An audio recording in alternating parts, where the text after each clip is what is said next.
बिस्मिल्लाहिर्रहमानिर्रहीम। आज जो सुप्रीम कोर्ट में केस था, महज हमने इस बुनियाद पर वापस ले लिया कि पेशावर हाई कोर्ट में ये केस भी ज़ेर समाअत है और हम उम्मीद रखते हैं कि चंद मिनट्स के बाद या कुछ थोड़ी देर के बाद उसका फ़ैसला मुतवक्किल है। देखिए, बल्ला हमारा निशान है, हमारा ये हक है कि वो हमें मिले। ये सिर्फ पार्टी का हक नहीं है, ये अवाम का हक है। पाकिस्तान में या हमारे सराउंडिंग कंट्रीज़ में अगर आप देखेंगे 70% से ज़ायद आबादी अनपढ़ है। अब एक अनपढ़ आदमी को पहचान कैसे होगी कि मैंने किसको वोट देना है, मैंने अपना हक के हुक्मरानी किसके हाथ में देना है, क्योंकि जमहूर का फ़ैसला ही जमहूरियत कहलाता है। अगर आप जमहूर को डिप्राइव कर दें कि वो अपने बुनियादी हक से महरूम हो जाएं, तो ये जमहूरियत नहीं कहलाएगी, ये जमहूरियत के नाम पे भोग तमाशा कहलाएगा। जस्टिस एजाज़ अनवर पेशावर हाई कोर्ट के जज साहब ने बड़ा अच्छा सवाल किया जिसका कोई जवाब नहीं था। वो शिकायत कुनिंदा जो हमारे ख़िलाफ़ गए हुए हैं, वो ये था कि आपको जब पीटीआई में अपने आप को आप क्लेम करते हैं तो आपको तो चाहिए था कि आप ये कह दें कि इंट्रा पार्टी इलेक्शन कराएं, लेकिन बल्ले का निशान वापस ना लें। आप तो इस बात पे आए हैं कि बल्ले का निशान वापस ले लिया जाए, तो लिहाजा आप पार्टी के अंदर हैं या पार्टी के मफाद के ख़िलाफ़ काम कर रहे हैं। तो मैं समझता हूँ कि ये बहुत पर्टिनेंट और इम्पॉर्टेंट क्वेश्चन था।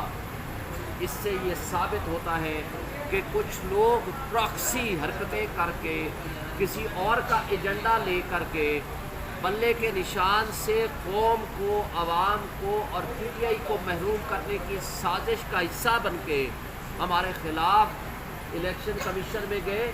लेकिन बदकिस्मती से इलेक्शन कमीशन इस वक्त सहूलतकारी कर रहा है उस माफिया को वाकोवर देने के लिए, उस शहनशाह करप्शन नवाज शरीफ और उसके लवाहिकीन को ये बेनिफिट देने के लिए कि किसी तरीके से कॉम्पिटिटिव प्रोसेस से सबसे बड़ी पॉलिटिकल पार्टी पीटीआई को वहाँ से आउट कर दिया जाए। कल ही परसों ही मेरे हलके से, जो कि NA 47 से मैं इलेक्शन लड़ रहा हूँ, हमारे एक दोस्त सोशल मीडिया के, उसने सर्वे किया जो कल आपने देखा होगा, जिसमें 90% हमारे साथ आवाम और कौम खड़ी है पीटीआई और हम मेरे साथ खड़ी है, जबकि उसके मद्दे मुकाबिल 10% से भी कम पीडीएम की तमाम जमातों को वो वोट मिले। वो पूरे एरिया और हलके का ये एक सर्वे था। और फिर जब सर्वे हमारे हक़ में आने शुरू हुए, इसके बावजूद कि इलेक्ट्रॉनिक मीडिया में हमारे ऊपर बहुत सारी पाबंदियां आयद हैं, कुछ नादीदा लोगों के कहने पे या माफिया के साथ आशीर्वाद करते हुए, लेकिन उसके बावजूद जब उन्होंने और सुनो टीवी ने और कई टीवीज़ ने जब सर्वे जारी किए तो पैमरा बीच में आ गया सहूलतकारी करते हुए कि जनाब कोई जो है इलेक्ट्रॉनिक मीडिया का या टीवी चैनल सर्वे ना दिखाया करे। भाई, ये इलेक्शन है या ये सिलेक्शन है? पूरी दुनिया में सर्वे दिखाए जाते हैं।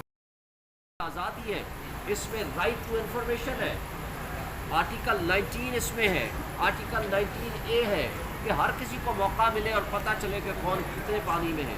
तो मैं समझता हूँ कि आज जो साजिशें पीटीआई और पीटीआई के लीडर्स और पीटीआई के वर्कर्स के ख़िलाफ़ हो रही हैं, ये बहुत काबिल मुज़म्मत है। सिर्फ यही नहीं, बल्कि इसके साथ आपने पिछले 15 दिन का मुलाज़ा किया, नॉमिनेशन फॉर्म्स छीनने, स्कैंडल प्रपोज़र को उठाने, अगवा करने, तशद्दुद करने, कैंडिडेट्स के ऊपर तशद्दुद करने, उनको उठाने, अगवा करने, उनको गिरफ्तारियाँ, ये सारे उस प्रोसेस का हिस्सा रही।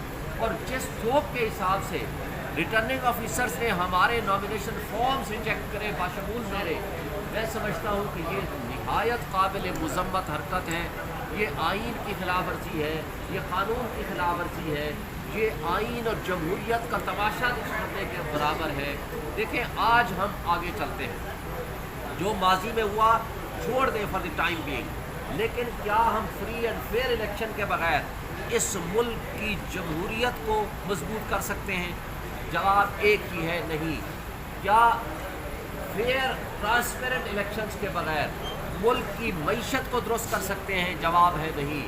क्या फ्री एंड फेयर इलेक्शन के बगैर सियासी अदम इस्तेकाम को ख़त्म कर सकते हैं? इसका जवाब है नहीं।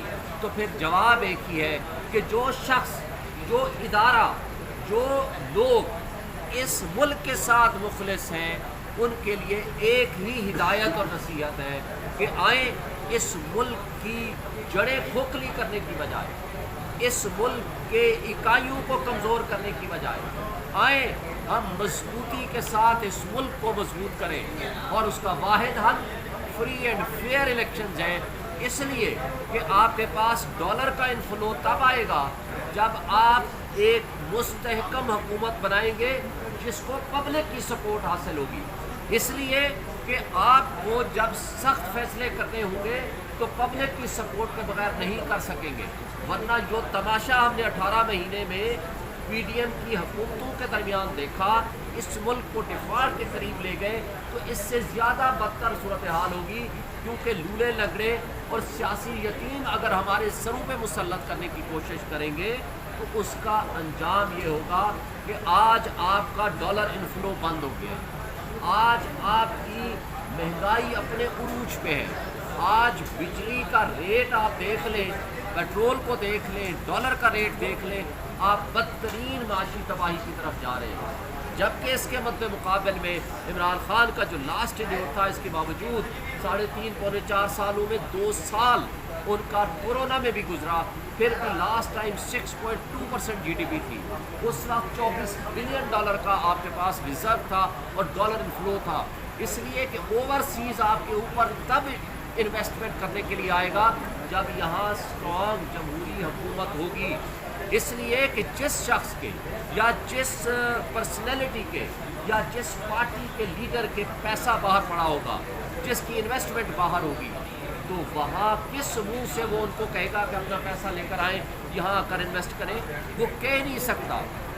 इसलिए मैं समझता हूँ कि पीटीआई के साथ आज 80 से 90% आवाम खड़ी है और इमरान खान वाहिद लीडर है, विजनरी लीडर है जिसके ऊपर ओवरसीज़ 100% ट्रस्ट करते हैं।